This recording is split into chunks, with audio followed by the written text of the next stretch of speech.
Gloire à Dieu. Mes très chers bénis de l'Éternel, que la paix du Christ soit avec vous tous.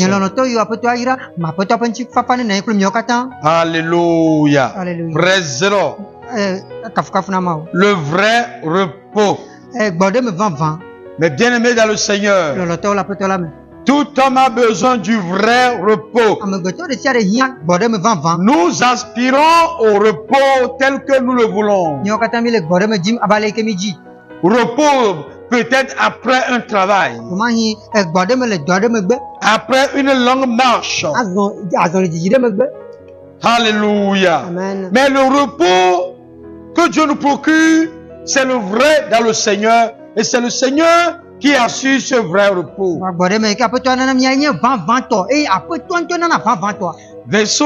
Exode 31, verset 12 au 17e.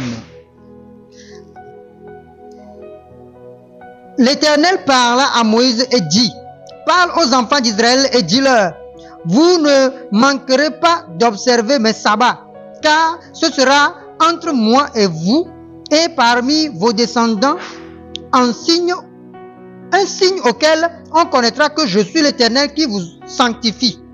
Vous observerez le sabbat, car il sera pour vous une chose sainte. Celui qui le profanera sera puni de mort. Celui qui fera quelque ouvrage ce jour-là sera retranché du milieu de son peuple. Verset 15. On travaillera 6 jours, mais le 7e jour est le sabbat, le jour du repos consacré à l'Éternel. Celui qui fera quelque ouvrage le jour du sabbat sera puni de mort. Les enfants d'Israël observeront le sabbat en le célébrant, eux et leurs descendants, comme une alliance perpétuelle. Verset 17. Ce sera entre moi et les enfants d'Israël un signe qui devra durer à perpétuité, car en 6 jours l'Éternel a fait les cieux et la terre, et le 7e jour il a cessé son ouvrage et il s'est reposé. Amen. Alléluia. Amen. Mais bien-aimés, Dieu est esprit. Mais si nous ne comprenons pas ce qu'il nous dit en esprit, nous ne pouvons pas vivre dans sa parole en esprit. Alléluia. Alléluia. Nous, les hommes, ont l'habitude de comprendre la parole de Dieu sur le plan élémentaire, charnel. Si Dieu nous parle du vrai repos, c'est parce qu'il y a aussi le faux repos. Et le faux repos vient de l'âme, de ce que nous pensons et ce que nous aspirons. Le vrai se trouve dans le Seigneur. Praise the Lord. Alléluia. Qu'est-ce que Dieu a dit à Moïse de transmettre au peuple de Dieu, aux Israélites? Il a dit de dire aux Israélites qu'ils vont observer le sabbat qui est le 7e jour.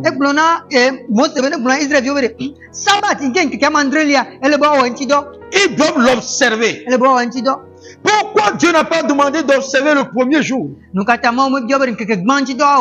le 2e jour, le 3e jour, jusqu'au 6e jour?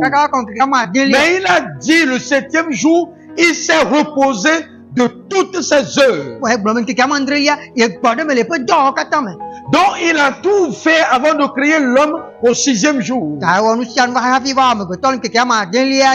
il ne veut pas que l'homme soit témoin de tout ce que lui il a fait.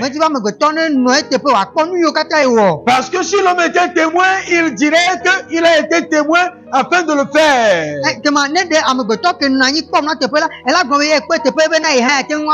Ou bien si l'homme était témoin, il va peut-être corriger Dieu à certains endroits par rapport à sa créature.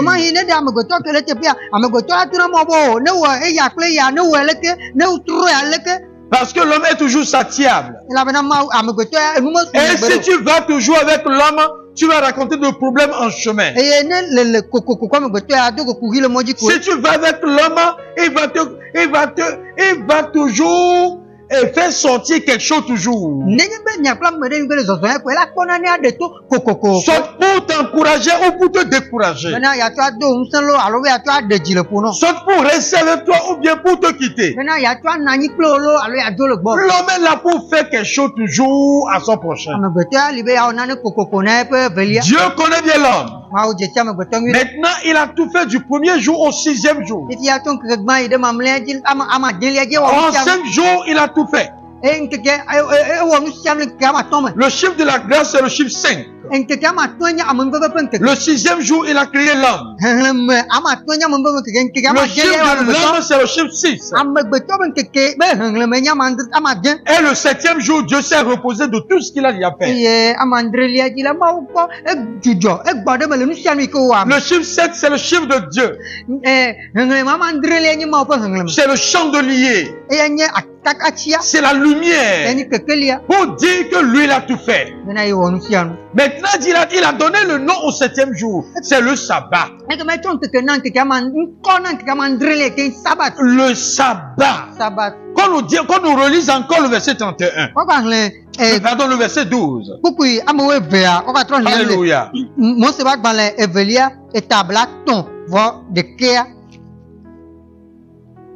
L'Éternel parla à Moïse et dit, on continue, par 13, parle aux enfants d'Israël et dis-leur, vous ne manquerez pas d'observer mes sabbats, car ce sera entre moi et vous et parmi vos descendants un signe auquel on connaîtra que je suis l'Éternel qui vous sanctifie.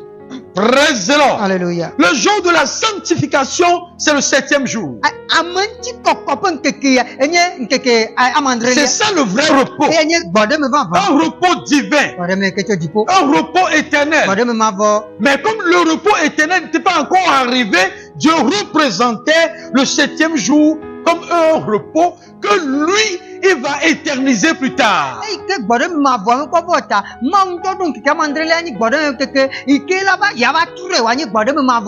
Et dit ceux-là qui ont cru en sa parole, s'il les voit dans le repos, il saura que vraiment il y a une alliance entre lui et son peuple.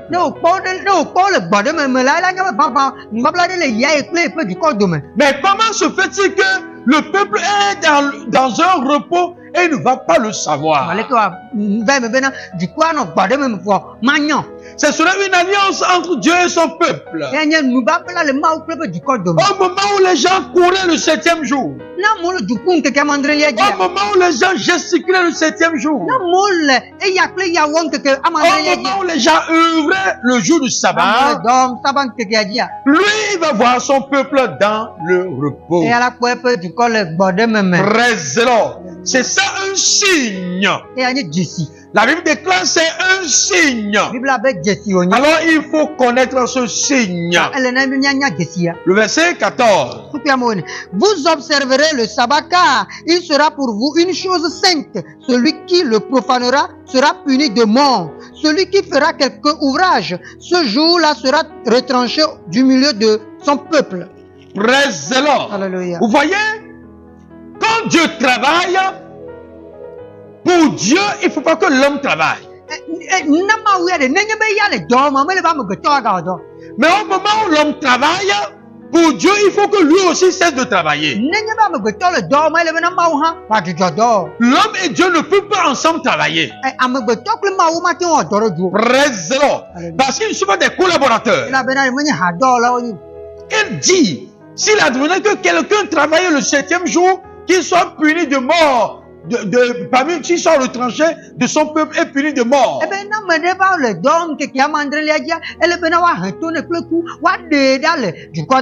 Parce que pour lui, il a tout accompli les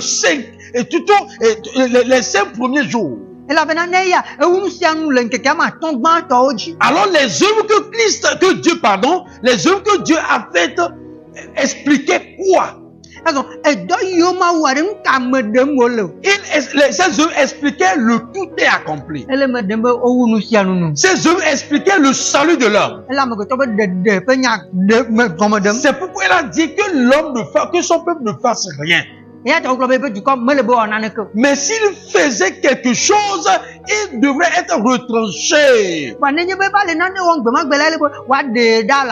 Parce que le 7e jour est une chose sainte pour Dieu. C'est consacré à Dieu. C'est Dieu lui-même. Praise the Lord. C'est pourquoi si quelqu'un a posé un acte du 1er au 6e jour, et si on n'a pas pu l'arrêter, le 7e jour, on ne peut plus l'arrêter parce que la personne s'est reposée dans le 7e jour.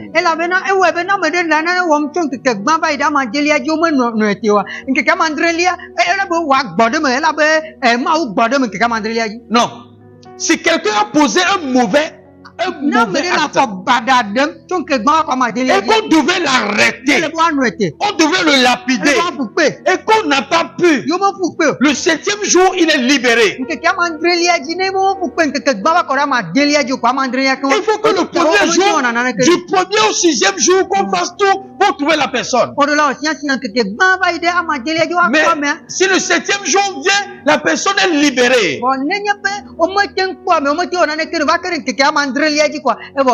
C'est une consigne donnée par Dieu. Praise the Lord. Alors, comment est ce 7e jour et que Dieu a si concentré ainsi? Oui, le verset suivant. On travaillera 6 jours, mais le 7e jour est le sabbat, le jour du repos consacré à l'Éternel. Celui qui fera quelque ouvrage le jour du sabbat sera puni de mort. Alléluia. Amen. Praise the Lord. Alléluia. Dieu poursuivait toujours, Dieu voulait donner toujours le sens au vrai repos. Mais si quelqu'un a travaillé le 1er jour, il ne va pas revenir à la maison pour se reposer. Il va se reposer. Et le 2e jour, il va encore reprendre le travail. Ces repos sont des repos éphémères et charnels. Ils ne sont pas appelés de vrais repos. Mais le vrai repos, c'est dans le Seigneur. Et le Seigneur est dans le 7e jour. Et si on ne connaît pas le sens de ce 7e jour, on va toujours maintenir le 7e jour comme si c'est toujours d'actualité.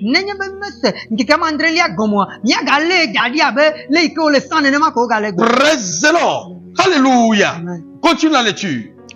Les enfants d'Israël observeront le sabbat en le célébrant, eux et leurs descendants, comme une alliance perpétuelle. Ce sera entre moi et les enfants d'Israël un signe qui devra durer à perpétuité, car en 6 jours, l'Éternel a fait les cieux et la terre, et le 7e jour, il a cessé son œuvre et il s'est reposé. Praise the Lord. Alléluia. J'ai dit tantôt, si Dieu œuvre, il veut que son œuvre soit manifestée. Au moment où l'homme aussi œuvre, Dieu se tait pour voir les œuvres de l'homme.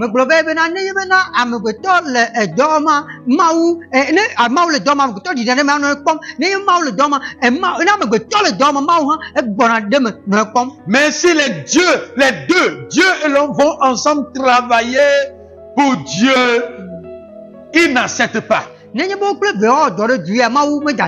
Praise the Lord. La Bible déclare, du 1er au 6e jour, Dieu a tout fait. Le 7e jour, il s'est reposé. Oh, Dieu est esprit.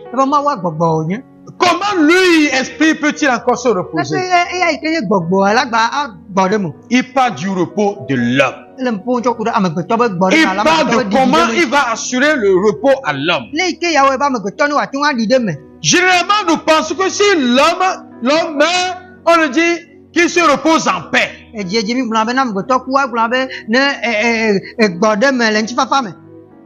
Si quelqu'un meurt, on dit qu'il se repose en paix.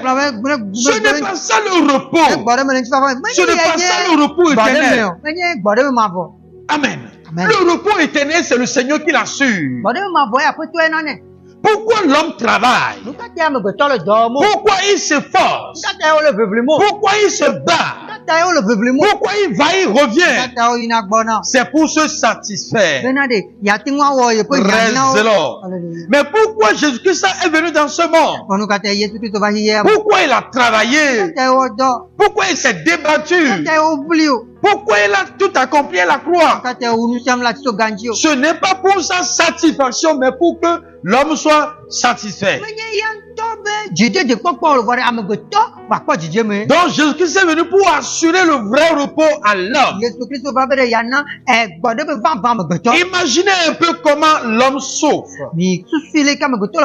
S'il tombe malade, il doit tout faire pour se guérir. Il doit dépenser tous ses biens. Il doit tout vendre afin d'avoir la guérison. En d'autres mots, il cherche le repos de sa maladie. Mais en vain. Mais au moment où il raconte le Seigneur, il reçoit la confirmation de cette raconte. Et en fait, il se repose de tout. Et il donne des témoignages. Avec Jésus, il y a le repos éternel. Praise the Lord. Vous voyez ces petits repos que nous observons après avoir reçu Jésus-Christ. La Bible déclare que ce repos aussi est éternel dans le Seigneur si nous croyons, si nous avons la vie éternelle. Praise the Lord. Sinon Jésus-Christ ne doit pas, il n'est pas de ce monde pour travailler, se reposer. C'est Dieu Esprit qui s'est fait chair. Il peut s'asseoir sur son trône et balayer tout péché sur cette terre. Mais il ne l'a pas fait. Il est venu au pays des hommes qui se fatiguent. Il est venu sur la terre là où il y a la souffrance. Où il n'y a jamais le repos. Qu'est-ce qu'il nous dit dans Matthieu 11? Qu'est-ce qu'il nous dit là-bas? Il est prêt à nous assurer le repos. Verset 28. Venez à moi, vous tous qui êtes fatigués et chargés, et je vous donnerai du repos. Alléluia. Relisez encore. Venez à moi. Venez à moi. Vous tous qui êtes fatigués et chargés. Alléluia. Et je vous donnerai du repos. Et il demande à tous les hommes de venir à lui. Problème de péché. Problème de maladie. Problème d'envoûtement. Problème de sorcellerie. Problème de malédiction. Problème de non-emploi. Tous ces problèmes, les hommes courent pour ça. Pour avoir leur solution. Regardez les hommes courir. Il dit venez. Si quelqu'un dit de venir, ça veut dire ceux à qui il dit de venir ne sont pas auprès de celui qui dit là de venir. Donc Jésus-Christ voyait les hommes très loin de lui, très éloignés de lui, très séparés de lui, dans leur souffrance. Alléluia. Dans leur peine, il a dit venez, et enfin venez. Je savais bien qu'Adam a péché dans le jardin, mais il a attendu Adam se débattre d'abord, se peiner d'abord, pour démontrer la vanité de l'œuvre de l'homme. Voulant assurer le repos à Adam, il a dit, homme, où es-tu? Il est en train de l'appeler auprès de lui. Et c'est après être venu, c'est cela qu'il a pris la peau d'une bête pour le couvrir. Si vous venez au Seigneur Jésus-Christ, vous serez sauvés. Sauvés du péché. Vous serez bénis. Bénis de la malédiction. Vous serez guéris. Guéris de votre maladie. Au nom du Seigneur Jésus-Christ. Alléluia. Il dit venez. venez à moi, vous qui êtes fatigués, chargés. Il sait bien que les hommes sont fatigués. Ils sont chargés, fatigués de marche, fatigués de rechercher ce qu'ils veulent, mais ils ne le trouvent jamais. C'est l'homme qui ce matin, si l'homme quitte la maison ce matin, il va le soir, il revient. Demain matin, il va encore aller à l'endroit où il était allé hier. S'il était satiable, il n'allait pas aller réaller. Mais il y a quelque chose qui manque l'homme spirituellement, c'est la vie éternelle. La manière dont Adam et Ève ont couru pour cette vie, en cherchant les feuilles de figuier pour se vêtir, mais en vain, c'est de la même manière les hommes courent aujourd'hui pour cette vie, mais Jésus-Christ seul doit la leur donner. Si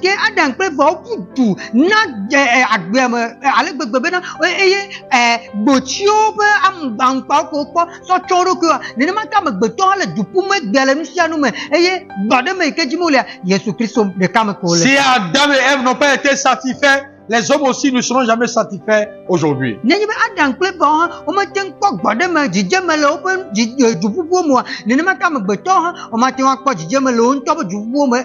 si Dieu a dit, homme où es-tu? Il est venu, il a été revêtu. De la même manière, nous devons venir à Christ pour être revêtus de son repos, de son vrai.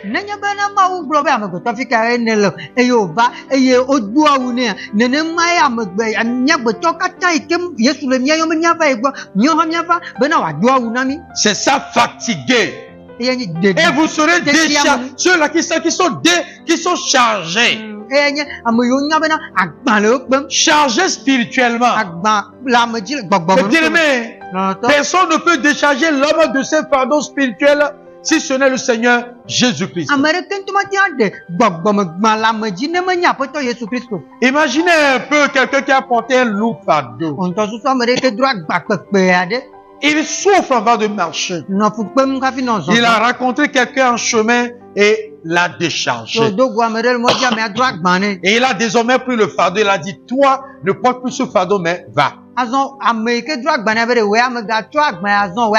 Va en paix. Praise the Lord. C'est ce qui nous arrive aussi aujourd'hui. Jésus-Christ ne nous donne jamais de rendez-vous. Il ne nous donne jamais de rendez-vous. Mais le jour que tu l'entends parler, le jour que tu l'entends parler, comme cette femme qui a souffert de la perte de sang, ce n'était pas un rendez-vous. Mais le jour qu'elle a entendu parler, elle a pris une décision dans son cœur d'avoir un vrai repos en Jésus-Christ. Et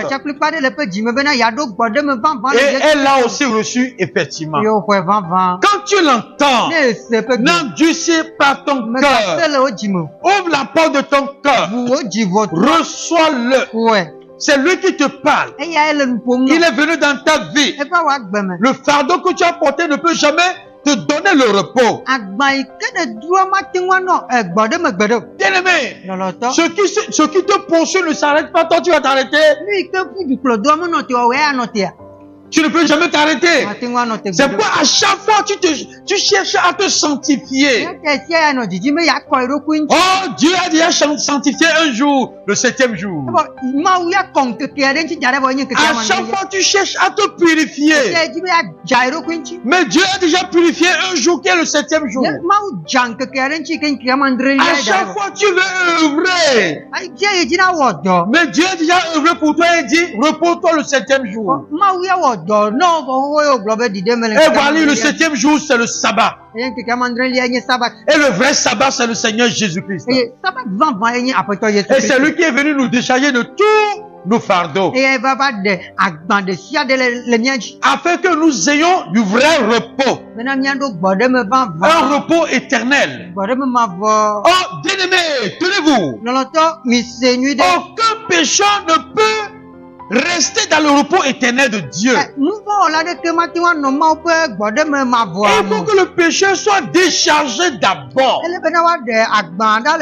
C'est pourquoi il dit, venez à moi.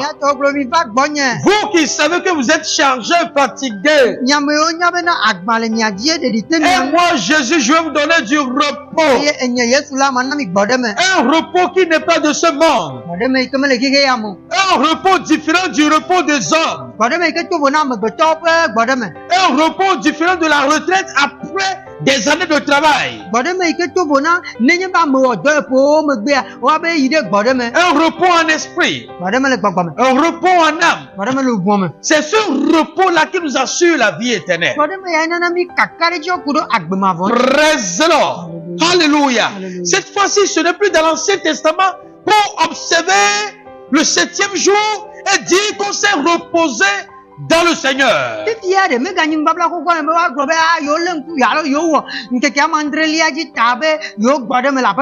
Mais c'est un repos par la foi en Jésus-Christ. Praise the Lord. Le jour que j'ai reçu le Seigneur Jésus-Christ, le jour là que j'ai la vie éternelle, le jour là que je suis sauvé, ce jour je suis déclaré saint, c'est ce jour là que je suis entré dans le repos de Dieu. Praise the Lord. Et je suis dans le repos éternel de Dieu.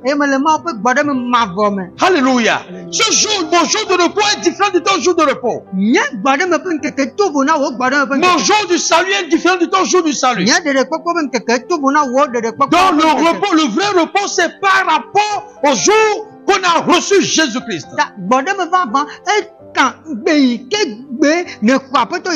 Et ce jour est mémorable. On ne l'oublie jamais. Praise the Lord. Donc ce n'est plus un chiffre à observer comme le 7e jour, mais par la foi, on se repose dans le Seigneur.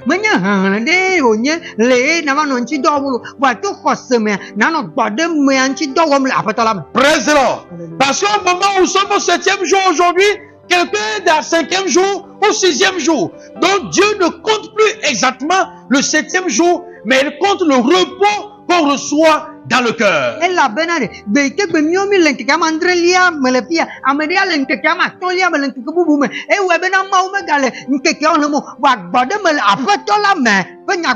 Praise the Lord. Et la manière dont, si on poursuivait les gens du 1er jour au 6e jour, et qu'on n'arrive pas à les arrêter, mais le 7e jour, on ne doit plus les poursuivre. De la même manière, si quelqu'un reçoit Jésus-Christ, il se repose dans le Seigneur et tout est pardonné dans sa vie.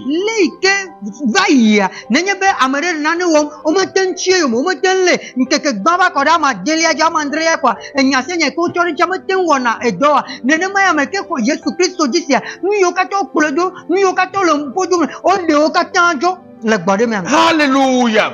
Donc comment ne pas expérimenter plutôt ce vrai repos? On doit expérimenter ce vrai repos. Jésus-Christ est le vrai repos. Il vous a accordé la vie éternelle. Il vous a lavé de tous vos péchés, de toutes vos malédictions, et vous a fait asseoir à sa droite. Praise the Lord. Il a fait de vos ennemis votre marche-pied. Alors moi qui sais que mes ennemis sont devenus mon marche-pied, comment prier encore contre ces ennemis qui sont mon marche-pied?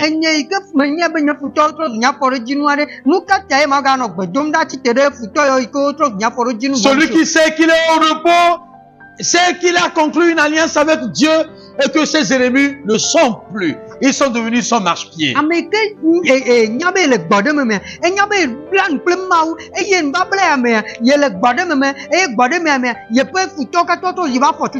Alléluia. Donc, prier contre encore jusqu'à présent, c'est dire que l'ennemi n'est pas encore marche-pied, il est encore vivant. Il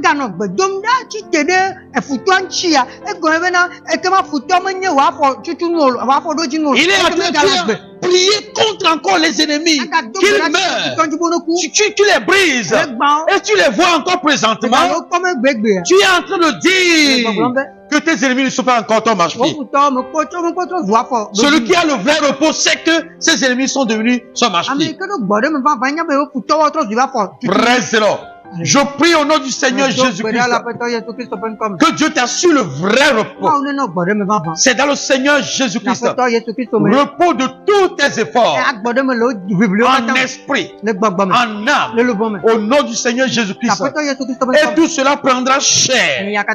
Au nom du Seigneur Jésus-Christ. Afin de témoigner de sa grandeur. Praise the Lord. Que Dieu soit loué dans votre vie. Que la paix du Christ soit votre partage. Et marchez dans ce repos. Dormez dans ce repos. Réjouissez dans ce repos. Au nom du Seigneur Jésus-Christ. Amen. Amen. Mes bien-aimés, vous venez d'écouter la voix du serviteur de Dieu, apôtre Maoué Nakudio, dans l'émission Le Mystère de Christ. Pour des questions, n'hésitez pas à les poser au 00228 91 71 30 65 ou encore 00228 99 43 43 19. Mes très chers bénis de l'Éternel, à la prochaine émission et jusque-là, portez-vous bien dans le Seigneur, toujours dans le vrai repos. Ce repos vient du Seigneur Jésus-Christ. Amen.